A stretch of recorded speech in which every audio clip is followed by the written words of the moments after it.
Welcome back, everybody. Another episode of Skate Hacks. Fall is in the air. I'm stoked because that means skateboarding weather. Texas is awful in the summer, so hopefully I can start cranking out a few more videos.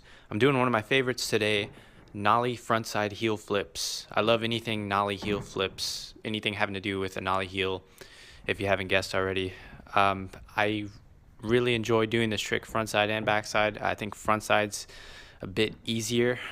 This is one of those tricks where I don't think I'm going to be going through and just sort of babying you through every step of it all. I think if you're already trying a Nollie frontside heel flip, that you should have, a pretty good idea of how Nollie stance works. So I just want to go over a few tips today that I think are going to help you land this trick instead of, going through it sequentially, like from beginning to end, because like I said, I think this is a more advanced flip trick, and it's really about the key tips that are going to help you land this trick. So obviously you should know how to Nollie frontside 180 and Nollie heel flip before you try Nollie frontside heels. This is how I like to set up for the Nollie frontside heel flip. You can set up different ways. I actually prefer to kind of have my back foot straight. You can do it more tilted or pointed towards the front. And I'll explain a little bit when you should do that, or it's personal preference, but I feel like if you just keep your feet more straight like this, it helps out a lot more. So back foot I like to put a little bit further up the board than a regular Nollie heel flip, and the front foot is probably the most important too for this trick, and that's because of the pocket.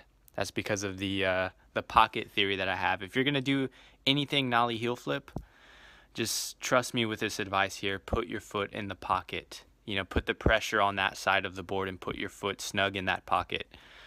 And you will have a very successful career in Nollie heel flips if you do that. I think it's just one of those things. It's like a pressure theory that I have. And you've heard me speak about this if you've seen my tray flip tutorial, the infamous tray flip tutorial. A lot of people seem to like that one. I feel like it really helps, obviously with the tray flip, a way different trick, but it has a lot to do with pressure, and I feel like that's helped me out a lot with this trick. So you're gonna wind up, of course, like you would for the regular Nollie frontside 180, and you're gonna pop, and you want to make sure that the pressure is on that end of the board and that you have your foot snug in that pocket.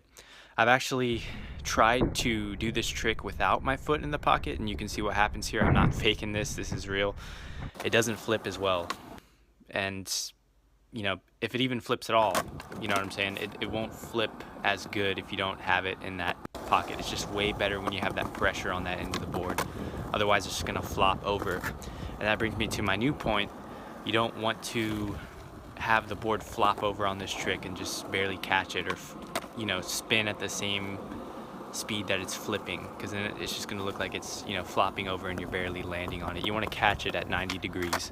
And with that being said, I think it helps a lot when you pop this trick and catch the heel flip at the 90-degree mark, and the momentum will just keep you going in that direction. So honestly, you really just have to worry about popping a 90-degree Nollie heel flip, because once you're already spinning in that direction and you're comfortable, you have your shoulders open and everything, once you catch it at the 90-degree mark, you're pretty much set, unless your weight is off.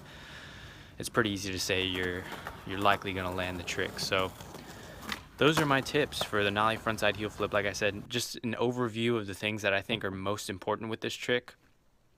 The number one problem I see is just not flipping it enough, and not completing the heel flip. And that's what I mentioned at the beginning with the foot positioning. If you keep your back foot straight, you're going to get more friction on the board, and it's easier to get a solid heel flip. When you keep your feet pointed more like this, that's if you want to get less friction. So I would say have your feet pointed a little more like that if you have, let's say, a brand new board, or brand new shoes that are very grippy and you don't need that much grip. I think that's a good option. Otherwise, I think that's more keeping your feet pointed. I think that helps more with the Nollie inward heel flips for the same reason. I think what helps you out in this trick will kind of go against you in the nollie inward heels, and that's a totally different trick. I think that's a lot more difficult than a nollie frontside heel because you have to keep your body straight. But anyways, not getting off topic. Those are just differences in foot positioning. You can do it either way. You'll just get more friction off of it if you keep your back foot straight instead of angled. So those are my tips for nollie frontside heel flips. Hope you learned this trick. It's very fun. It's very addicting. Very fun on hips. That's my favorite thing to do it on. So comment down below for your future suggestions for Skate Hacks videos. I'm looking forward to it. I'll see you guys next time.